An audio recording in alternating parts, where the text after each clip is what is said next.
I'm gonna just jump right into it because I read an article recently that blew my mind in the worst sort of ways. And it's from the Gospel Coalition, which, if you're not familiar with it, it's a right wing evangelical website that has a long, long history of publishing very cringe-worthy articles in the name of Jesus.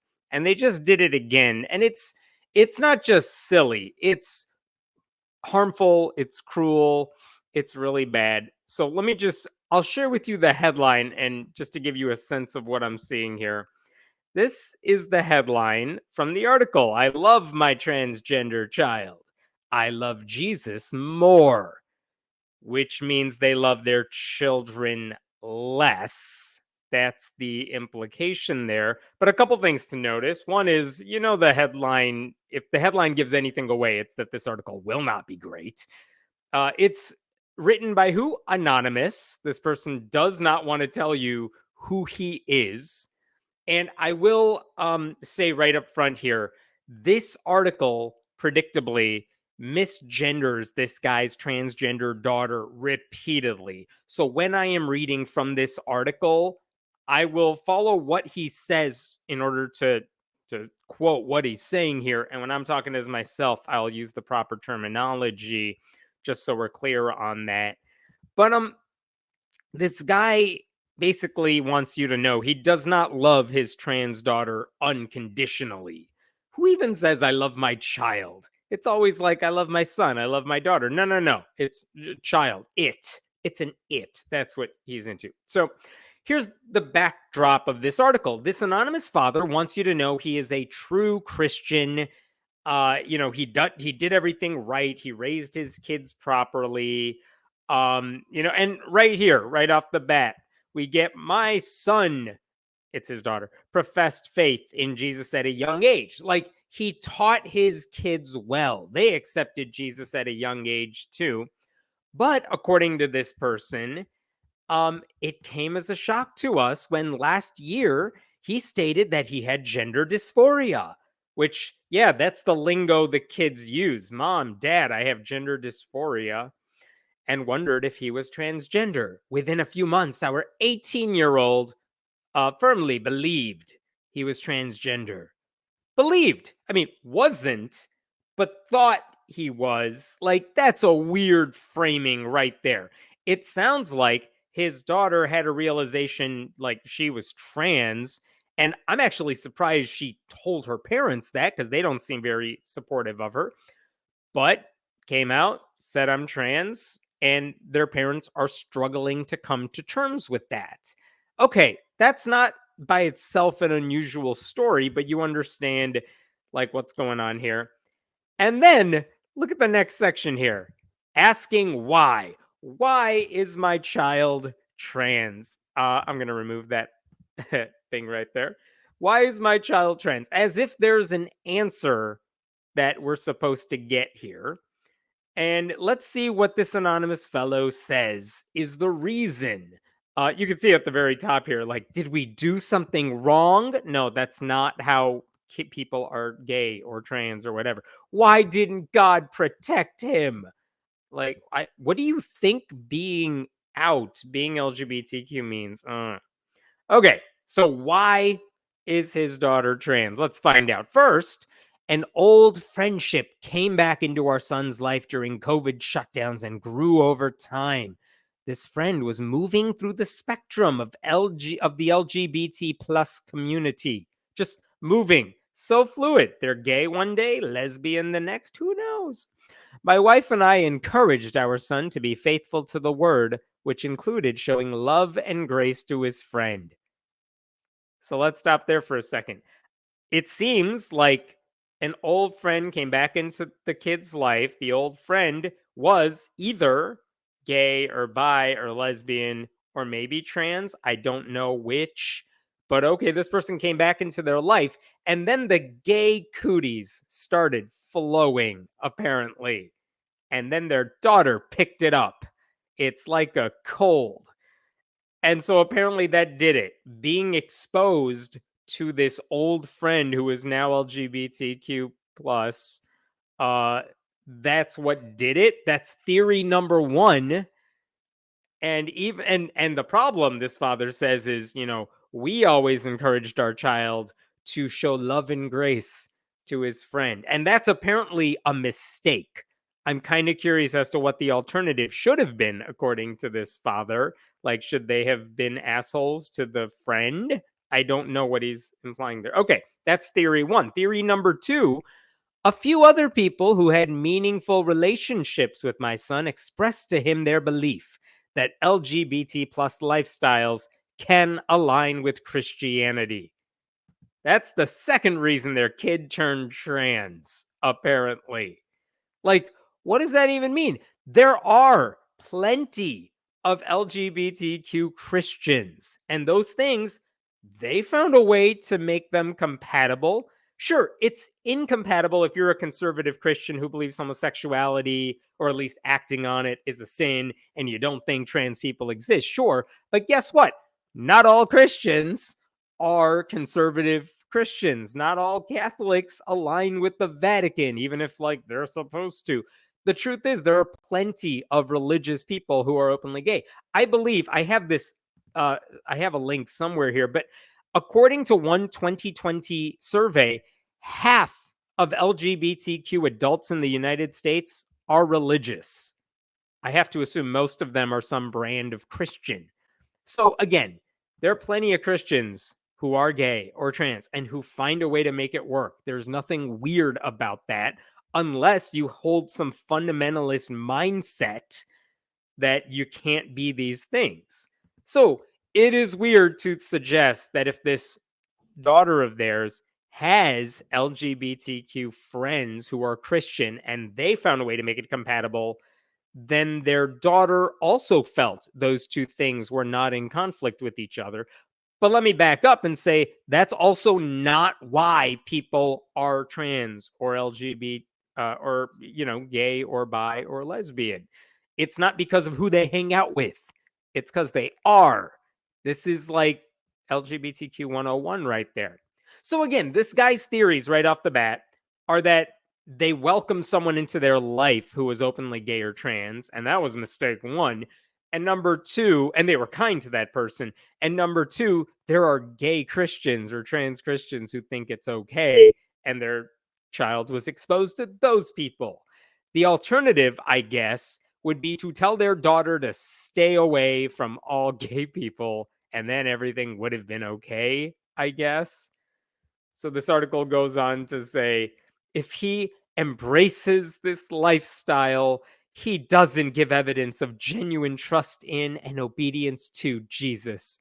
Since my son made his decision, because it's a choice, obviously, for this parent, I've read about potential triggers and causes for why individuals can be drawn into LGBT plus identities. What books is he reading, do you think? What do you think are the lengthy books that explain why people are LGBTQ, that don't just say because they are, because that's the short and long of it. Like, what is this guy reading? What triggers should he have avoided? Like, again, he's not talking to anyone who knows what they're talking about, but he's publishing an article as if he has explored this thoroughly. So, like, the guy is just not a good dude. And look at the way he talks about his child. If he embraces this lifestyle, which means accepting that they are trans, he doesn't give evidence. He doesn't really believe in Jesus now, does he? Again, I feel like that's something a lot, millions, maybe hundreds of thousands of openly gay, openly trans Christians would disagree with. But what do I know, right? I'm a heathen. This guy also says later on, yes, look at what he asks himself. How could we ignore that our son is making himself central and not Jesus? And God, why is this happening? Why is this happening? That our daughter is embracing who she is. Oh, the humanity. It is such a hallmark of conservative Christian thinking to insist that anyone who doesn't accept the party line on every culture war issue is somehow a bad Christian, right? Like, apparently every gay Christian is lying to themselves, says this dude who doesn't even have the courage to tell us his name. And so he says he studied the potential triggers. He's studied the causes for why people can be drawn into these identities without allowing himself to admit people can just be gay or be trans. And then he says this is, by the way, the end of this article is that he concludes this is all in God's hands, out of his hands, which is another way of saying he's not going to change anything about his own thoughts or actions. He just prays that God will take care of this. And by take care of this, mean make his daughter stop being trans, I guess. I'm jumping down for a second here. I'll come back to that. Uh, there's there's a bit here. Let me see if I can find this. There we go. Um, I didn't highlight this, but check this out. As he became more confident in his views, he opened. Oh, I'm sorry. Let me back up. For months after his announcement, our son was mostly closed and antagonistic toward us. Yeah, I can't imagine why. As he became more confident in his views, he opened up more. Today, he's cordial, but there have been many roadblocks on this journey. Geez, I can't imagine why this child wants very little to do with these unaccepting, bigoted parents. That's not exactly surprising here. And that's way more than this dad deserves, the way he's treating his daughter. I mean, throughout this whole piece, he does not acknowledge anything about her identity. She is repeatedly misgendered, as you could see throughout the piece. We are told that she believed she was trans, as if she succumbed to outside pressure, but isn't actually trans. And there isn't any sympathy in probably the most damning thing in this article, which is when the daughter basically says, "You're driving me to take my own life." No sympathy from the father. And I do want to discuss that part. So I apologize if that's triggering for anybody. But look at this bit right here. During one conversation, when we said we could not use his preferred name and pronouns, he said to us, "Then I can't guarantee I won't kill myself." Let's stop there.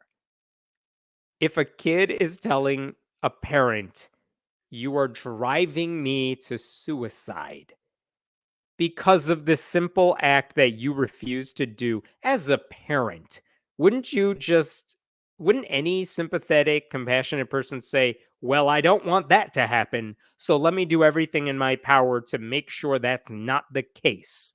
I will change what I'm doing. Let's make sure we're seeing like a family therapist or something." I don't know. Anything would be the answer. And this guy says he eventually went to his room, wailing and weeping profusely. My wife and I were also crying, feeling helpless because they are the true victims in all this. Certainly, it'd be easier to simply call him by his preferred name and pronouns. Certainly, it'd be easier to celebrate the things he celebrates. In these moments, it is hard to remember that the change he's asking for will harm him, not only spiritually, but also mentally and physically. I get why they think it would hurt him spiritually, hurt their daughter spiritually, but mentally, when we talk about like when we talk about depression or any mental anguish that LGBTQ people suffer, a lot of times it's not because they are gay or because they're trans. It's because of the way society treats them, the way churches treat them. Like, if people are telling you constantly that there's something wrong with who you are as a person, that you need to change who you are, yeah, that's going to drive you a little crazy there. Of course, you're going to be driven to think the worst thoughts. Of course, you're going to be depressed. That's not because their daughter is trans, it's because of the way this dad acts. And this idea that, it'll harm our daughter physically, I assume the dad is referring to the idea that maybe one day this daughter will want to undergo gender affirming surgery. But a lot of trans people don't go through that. A lot of them might want to, but they can't afford it because it's really expensive. So, like, this guy's just assuming the most everything without any reason to think that, but just assuming, "Oh, our daughter is trans," that, of course, they think it's going to hurt her spiritually, but they just assume that it's going to be bad for her without realizing they're the reasons it might be bad for her, and assuming that she's going to go through with gender affirming surgery and all that. That's BS. And then there's this bit. This is not theoretical, because apparently this daughter did struggle to deal with her parents' reaction to all of this. Last year, My son suffered severe depression and suicidal ideation, admitting himself to the ER during Christmas break. And they don't go into depth about that, but admitting himself. Like the daughter took herself to the ER. Because why? Because the parents were not going to take her there because she didn't have any support in her network. Like, I want to know why she had to take herself to the ER and they didn't help her with anything there. It was the bleakest Christmas my family had ever experienced, and those weeks led to months of wondering if I would find my child dead in his room. Our questions persisted. Why can't we just hold him and make everything better? Does God care? Yeah, why can't you be heart? Why can't you have a heart about all this? Why can't you just be decent parents? This dude is answering his own questions. It's because he's an asshole who bases his horrible decision making on Jesus. It's because he's just a heartless individual. That's why this isn't fixed. And their daughter is in the ER, and he's like, my Christmas sucked that year. And it's like, why is God doing this to me? It's so hard for me, the dad who's a jerk, and not the daughter who was bullied by her own father and had to go to the ER. This is seriously, how messed up is this? This guy refuses to show his daughter any basic respect. She's not asking for much. Like, call me by my name, my pronouns, that's about it. Be nice. They can't do that because they think it'd be harmful. Um, I assume I assume that outburst, that the this part where then I can't guarantee I won't kill myself. That's not something you say in the heat of the moment. That's something you say that after it has built up over time, and this guy just doesn't care.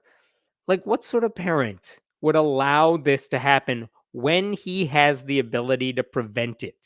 Like, you would imagine, whether or not you have kids, a loving parent would do anything to save their daughter's life, even if the parents are ignorant about who she is, even if they might disagree with what she's doing or who she is. It doesn't matter, right? But this guy is so insistent that he's right about his bigoted beliefs that his daughter is repeatedly treated like an afterthought. Like, I want to show you just one line here. Look at this one. The reality is that my wife and I love our son. Just that right there. That we love our child, who we're misgendering two words after the word love.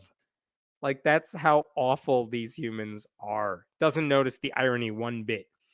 Um, I do want to show you one thing. There was another pastor who posted a tweet in response to this article. And I want to show you what this person wrote. Let me see if I could. Yeah, here we go. It's an awful situation. The pastor's name is Kevin Riggs. He said, my heart is broken. He's linking to this article. I lost my 28-year-old son in a car accident in April. I am a pastor. Nothing would stop me from loving him and embracing him. He was not transgender, but I would rather have a trans son than not to have a son at all. Like, grammar aside there, of course, like, even it doesn't matter what your theology is. Wouldn't it be better to have your kid who happens to be someone that you're not happy with or disagree with than not having a kid at all? And then the rhetoric amps up a notch. And let me preface this by showing you this bit. There's a verse in First Corinthians here. It's First Corinthians chapter 15, verse 31. And I believe this is Paul writing this. I protest by your rejoicing, which I have in Jesus Christ our Lord. I die daily. Basically saying, I love you, Jesus. I'm so persecuted. I will take the bullets for you. I am happy to be persecuted in the name of Jesus. So this guy, back to this guy, he uses that language here. His wife and I, she and I must die to ourselves for a few reasons. So why are they doing this? Why are they allowing themselves to be the victims here? Because Jesus is life and the only way to living life to the fullest. Because our words and actions can point our son to his need for Jesus. And we trust that dying to self leads to greater life and praise to God. I don't know what all that is about, but he's saying we are allowing ourselves to take the bullet for Jesus. Why? Because Jesus, Jesus, and more Jesus. And so what if anything happens to our child? Like, this is the bully pretending like he's the victim. I know I'm hardly an expert in anything Jesus said here, but I have to assume don't use the correct pronoun is not on any list. It's not one of the commandments. No, like Jesus is never the answer for anything. Jesus is just the justification this dad is using to defend his own inhumanity, right? He thinks his beliefs, his abstract beliefs, should take priority over his own family's well being. That's how cults operate. Like any religion that teaches you to write off your own child because of your self imposed ignorance, that is theology you need to run away from. And again, I'm not surprised the Gospel Coalition is the one publishing this piece because they have a long history of publishing really awful, dumb, cringe-worthy things. I'll give you an example. A couple months ago, they published this piece from a guy who talked about loving your wife, and then he compared it to Christ penetrating the church with the generative seed of his word. That's a Gospel Coalition original for you. If you want to make love to your wife, just act like Jesus screwing the church literally. There was this article that I think a lot of people have forgotten because it was years ago, but this was this was a classic Gospel Coalition piece. When God sends your white daughter a black husband, and this woman said this white 53-year-old mother hadn't counted on God sending an African American with dreads named Glenn. She wants you to know she's very courageous that her daughter brought home a black fiance, and she didn't know how to handle it, but guys, she trusted in God, and it turned out it was all right. It was fine. That's another piece that was so embarrassing the Gospel Coalition had to turn it down. I also want to show you this one other thing. Look at all the articles on the Gospel Coalition's website that are bylined with an anonymous name. Like, no one wrote these articles. One of them, the most recent one on the list, is this one about the trans daughter. But then there's not that many. I mean, just check out the dates on these. When church 2 happens at your church too. So that's about predatory men, pastors, sexual abuse. I get why someone might be reluctant to attach their name to an article when they're talking about predatory behavior at their own church. Makes sense. 4 reasons survivors of abuse stay silent. Okay, I mean, I get why someone would want to be anonymous there. There's another one here. When you're no longer a pastor's wife, she writes about how her husband got fired from his pastor job, and that changed her identity because she was always a pastor's wife.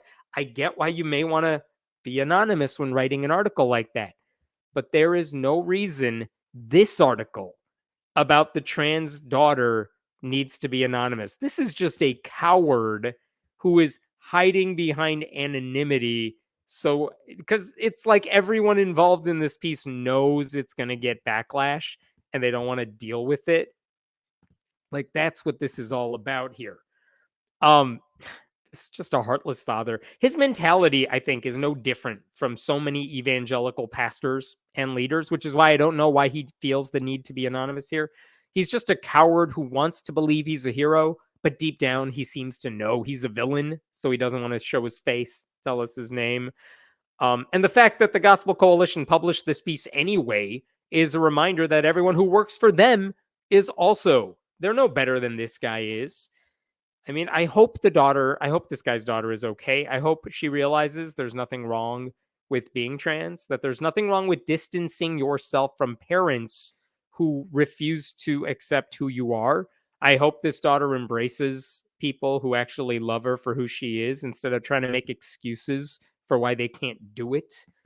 It would be a lot easier if I knew who she was, because I don't know who the guy is who wrote this horrible piece. But that's the Gospel Coalition for you.